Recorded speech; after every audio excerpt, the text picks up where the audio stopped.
Hi there. So this is going to be a two-part screencast. I'll be talking about our tutorial world briefly, and then going into flat world to talk to you about how I'm exploring a little bit in there. So one of the difficulties, primary or initial difficulties I had with Minecraft was very simple, and I wanted to read this text that you have in front of you, and I couldn't figure out how to open it. So I went back, looked at the tutorial, looked at all these things, and then by the stroke of luck, I realized you double click instead of single click because I'm using a Mac.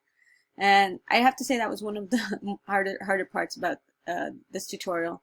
Then the second part, which you won't see in this screencast, but I wanted to briefly highlight, was opening and closing doors. I could not for the life of me figure out how to open that door during that obstacle. So those were two of the challenges that I faced this week. I'll be back in Flatland briefly.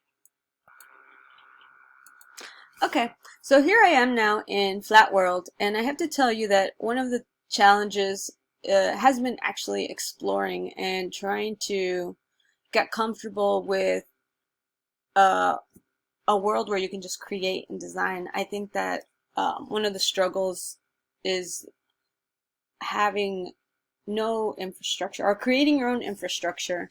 And I think that I haven't really utilized video games or computer games in recently, and I think that a lot of adults that I work with would be in the same shoes. So I think a challenge could be that students, in particular adult students, wouldn't feel as comfortable exploring these things.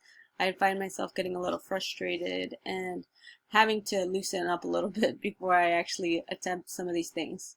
On the flip side of that, in exploring, I've gotten the chance to have fun with it because I've just kind of started using it as an art tool instead of thinking about any particular challenge or, you know, any defined structure at this point because it's so open-ended.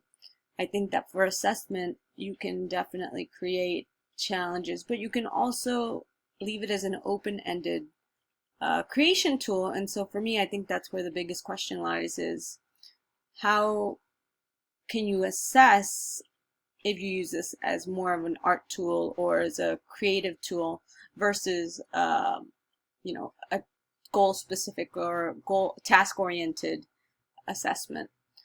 In particular to adult education, I'm still questioning. I don't know how we could use this, but I'm sure there's a way. I just have to think about it a little bit more.